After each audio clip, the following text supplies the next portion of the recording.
Telephone की घंटी बजते ही अपूर्व और स्वाति की नींद खुल गई। अपूर्व ने जैसे ही हाथ बढ़ाकर रिसीवर उठाया, उधर की बात सुनते ही उसके मुंह से घबराहट भरा शब्द निकला। क्या?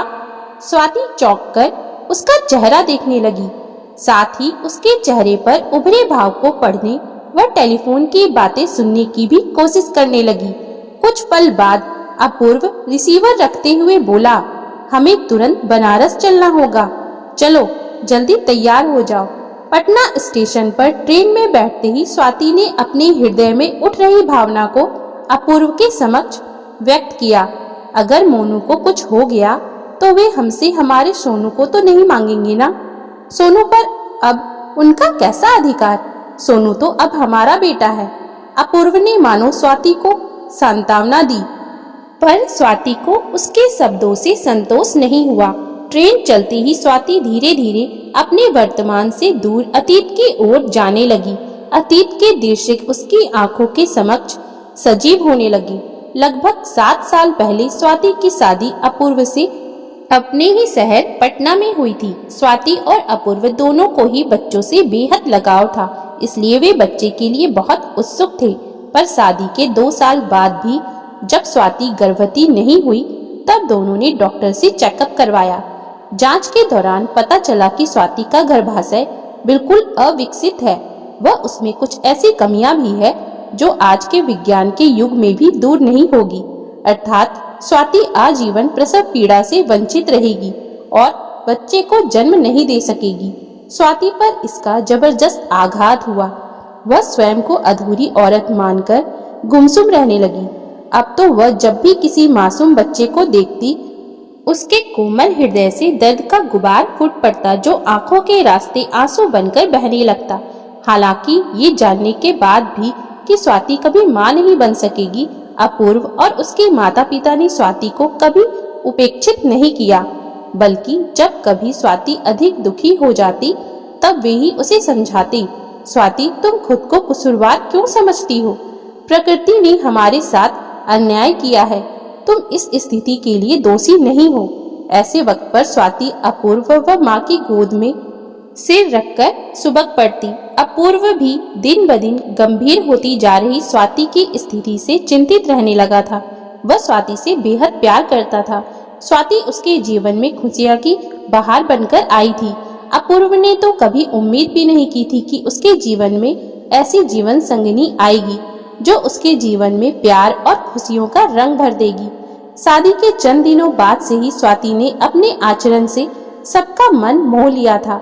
अब स्वाति के बगैर तो अपूर्व जीने की कल्पना भी नहीं कर सकता था, लेकिन अब स्वाति मुरझाए हुए फूल की भांति होती जा रही थी। एक रात जब अपूर्व की नींद टूटी तो वह यह देखकर चौंक गया कि स्वाति सुनने में निहारी जा रही थी और उसकी आंखों से निरंतर आंसू बह रहे थे। स्वाति तुम अभी तक जाग रही हो?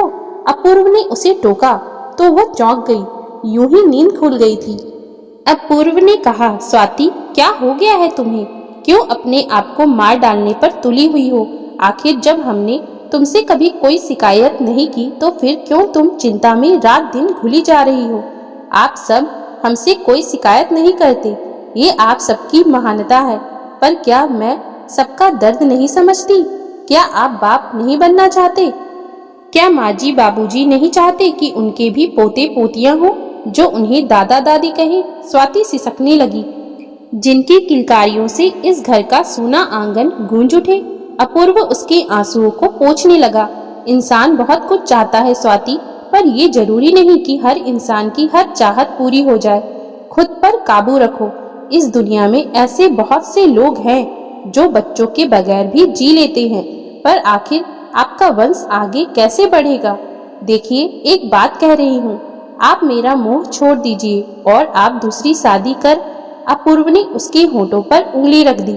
खबरदार, जो आज के बाद मेरी दूसरी शादी की बात निकाली तो मैं तुम्हारे बगैर जीने की कल्पना भी नहीं कर सकता। अपूर्व ने उसे अपने सीने से लगा लिया। सिसकती हुई स्वाति भी उसमें समाती चली गई। इसी तरह 1 साल और गुजर गया। फिर स्वाति की छोटी बहन स्नेहा की शादी बनारस में विवेक से हो गई। शादी के 3 महीने बाद ही स्नेहा गर्भवती हो गई। स्नेहा अति आधुनिक विचारों वाली युवती थी। वह जीवन को बिल्कुल मौज मस्ती के नजरिए से देखती थी। वह 3-4 सालों तक खूब मौज मस्ती, आराम और देश विदेश के सैर सपाटे सिर्फ और सिर्फ अपने पति विवेक के साथ करना चाहती थी। अर्थात वह अपने और विवेक के बीच अभी बच्चा नहीं चाहती थी। इसलिए अचानक गर्भवती हो चुकी स्नेहा ने गर्भपात कराने का फैसला किया। गर्भपात के लिए विवेक भी राजी हो गया था। ये बात स्नेहा ने बातों बातों में फोन पर अपनी दीदी स्वाति को बता दी। स्वाति ने स्नेहा को ऐसा करने से तुरंत मना कर दिया और भागी भागी स्नेहा के पास पहुंची। स्नेहा, अगर तू अभी बच्चा नहीं चाहती तो ना सही, पर उसे मार मत, उसे मुझे दे दे। लेकिन दीदी, स्नेहा घबरा सी गई। अपनी इस अभागिन दीदी पर दया कर मेरी बहन।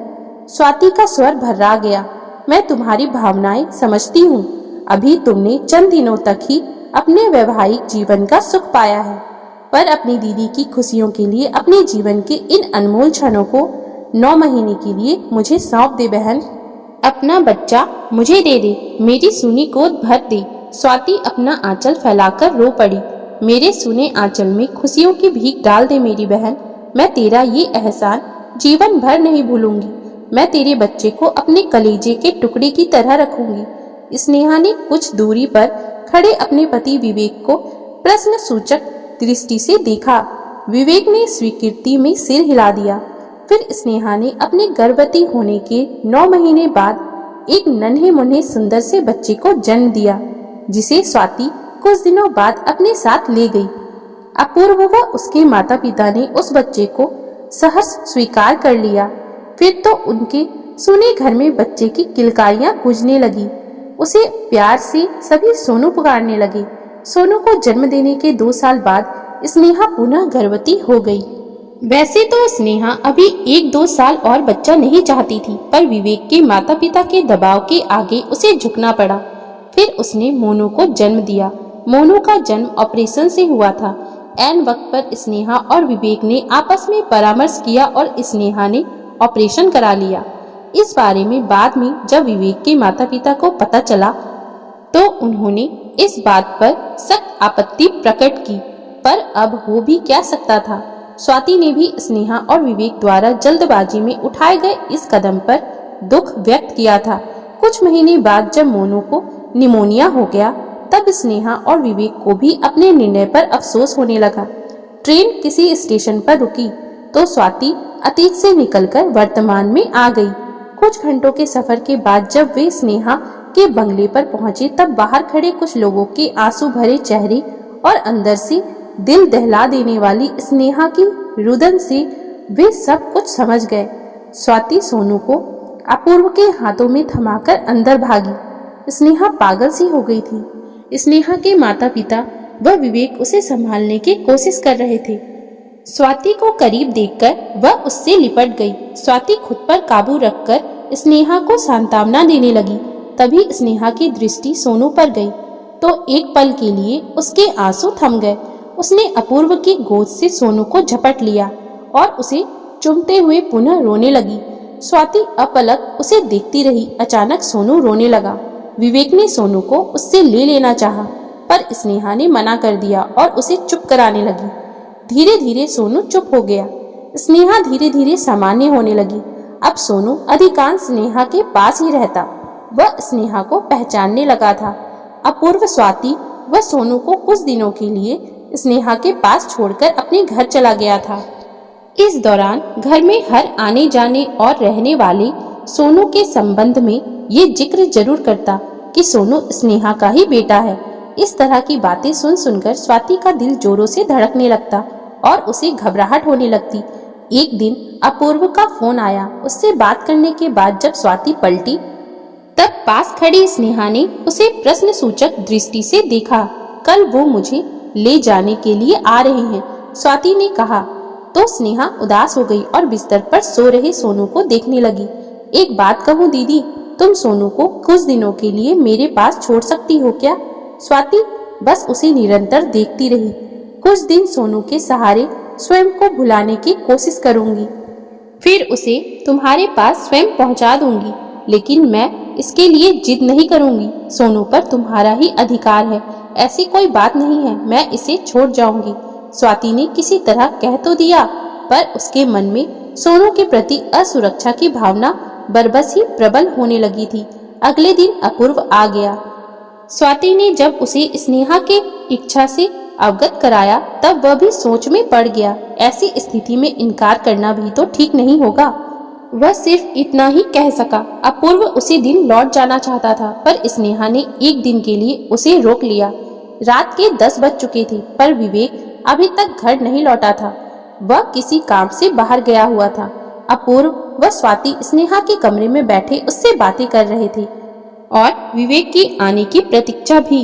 घर के लगभग सभी सदस्य सो चुके थे। उसी समय पास वाले कमरे से विवेक की माँ की आवाज सुनाई दी। आजकल के लड़के लड़कियां बगैर लगाम के हो गए हैं, जो मर्जी में आता है वही करते हैं, हमारी तो कोई सुनता ही नहीं। दोनों बहुत मॉडर्न बन रहे थे। लो अब भुगतो ज्यादा मॉडर्न बनने का नतीजा। दुष्ट लड़की कहा करती थी कि पहला बच्चा अभी नहीं और दूसरा बच्चा कभी नहीं। ज्यादा चालाक बनने का यही नतीजा होता है। ये विवेक के पिताजी की आवाज थी। अरे इनकी हिम्मत की तो दाद देनी पड़ेगी।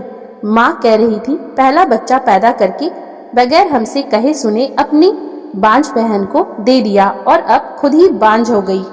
अपूर्व, स्वाति व स्नेहा की नजरें मिली और फिर झुक गई। मैंने तो सुबह विवेक से साफ साफ कह दिया था कि यदि अपनी मॉडर्न बीवी को घर में रखना है तो वह अपनी दीदी से हमेशा के लिए अपना बेटा मांग ले, वरना उसे इस घर से हमेशा के लिए जाना होगा और तुझे दूसरी शादी करनी होगी। माँ चिल्ला रही थी। मैंने भी विवेक से साफ साफ कह दिया है कि यदि अब की उसने अपनी बीवी का पक्ष लिया और हमारी बात नहीं मानी तो मैं उसे अपनी सारी संपत्ति से बेदखल कर दूंगा। बहुत देर से थमा स्नेहा के आंसुओं का बांध टूट गया। स्वाति ने उसे दिलासा दिया तो वह उसकी गोद में सिर रखकर सिसकने लगी। दीदी, हम दोनों के साथ कितनी अजीब बातें जुड़ी हुई है।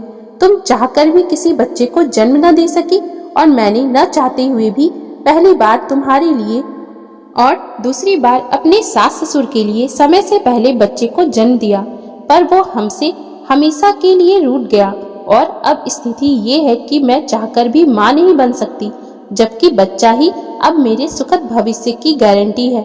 इसके बिना पता नहीं मेरा क्या होगा। दीदी, तुम माँ नहीं बन सकी, तुम्हें यही एकमात्र दर्द था। तुम्हारे पति व सास ससुर फिर भी तुम्हारे साथ थे। वे तुम्हारी भावनाओं को समझते हैं और समझते रहेंगे क्योंकि वे महान हैं, पर मेरा भाग्य इन विशेषताओं से वंचित है। विवेक का व्यवहार भी मोनू के जाने के बाद बदला बदला सा लग रहा है।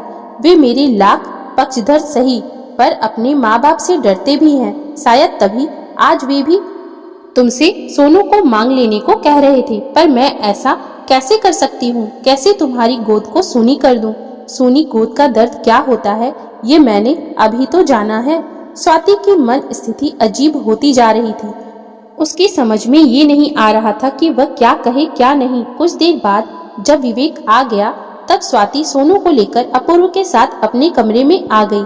काफी देर तक दोनों बिस्तर पर लेटे शून्य में निहारते रहे। फिर अपूर्व ने कहा, क्या सोच रही हो स्वाति? हमें सोनू को स्नेहा के हवाले कर ही देना चाहिए। कैसे कर देना चाहिए? बहुत देर से थमा स्वाति के आंसुओं का बांध ही टूट गया। मैंने उसे लेकर क्या क्या सपने देखे हैं। अरे जब मांगना ही था तो दिया क्यों था? तुम्हारी सुनी गोद भरते वक्त उस बिचारी को क्या पता था कि उसकी गोद ही सुनी हो जाएगी। आज उसका जीवन एक ऐसे दोराहे पर खड़ा है जहां से एक रास्ता उसके अंधकारमय भविष्य की ओर जाता है तो दूसरे रास्ते में सोनू एक उम्मीद की किरण बनकर दिख रहा है।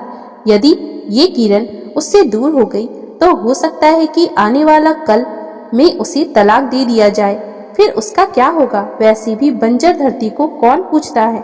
कुछ पल के लिए रुककर उसने पुनः कहा, जरा इस बात पर भी गौर करो स्वाति की कल को बड़े होने के बाद सोनू को जब ये पता चलेगा कि यदि तुम उसे उसकी माँ स्नेहा को सौंप देती तो उसे जन्म देने वाली उसकी माँ का जीवन बर्बाद होने से बच जाता। ऐसी स्थिति में क्या तुम्हारे प्रति उसका सम्मान कम ना हो जाएगा? उसने तुम्हारे लिए अपने बच्चे को 9 महीने अपनी कोख में सींच कर तुम्हारी सूनी गोद भरी थी। आज वक्त का तगाजा कह रहा है कि तुम उसी के बेटे से उसकी सूनी गोद भर दो। वैसे भी तुम उसकी बड़ी बहन हो और बड़ी बहन माँ जैसी होती है। स्वाति पास लेटे सोनू को आंसू भरी आंखों से निहारती रही, फिर बोली, माँ जी, बाबूजी ने इस निर्णय का विरोध किया तो वे असाधारण व्यक्तित्व के स्वामी हैं। स्वाति, वो हमारे फैसले का खुले दिल से स्वागत करेंगे। तुम्हारे इस निर्णय से उन्हें तुम पर गर्व होगा। सिसकती हुई स्वाति कोई जवाब देने की बजाय सोनू को अपने सीने से इस प्रकार छिपाने लगी मानो कोई उसे छीन लेगा। सुबह विवेक व स्नेहा के साथ अपूर्व व स्वाति स्टेशन के लिए रवाना हो गए। ट्रेन ने जब सीटी दी तब स्वाति अपूर्व की बाहों से सोनू को लेकर बुरी तरह चूमने और बिलखने लगी। स्नेहा, मेरी बहन, तेरी अमानत मैं हमेशा हमेशा के लिए तेरे हवाले कर रही हूँ, इसे संभाल कर रखना। स्वाति ने सोनू और उसके सामान से भरे बैग को स्नेहा के हवाले किया और लगभग दौड़ती हुई ट्रेन में चढ़ गई। उसके पीछे अपूर्व भी ट्रेन में चढ़ गया। सीट पर बैठते ही स्वाति पुनः फफक उठी। अपूर्व उसके आंसुओं को पोंछने लगा, पर उसकी आंखें भी छलक पड़ी थी। तो दोस्तों, अगर आपको हमारी आज की ये कहानी अच्छी लगी हो तो कृपया आप हमारे चैनल को लाइक, शेयर और सब्सक्राइब जरूर कर लें, जिससे हम आपके लिए और भी अच्छी अच्छी कहानियाँ लाते रहें। Thank you for watching.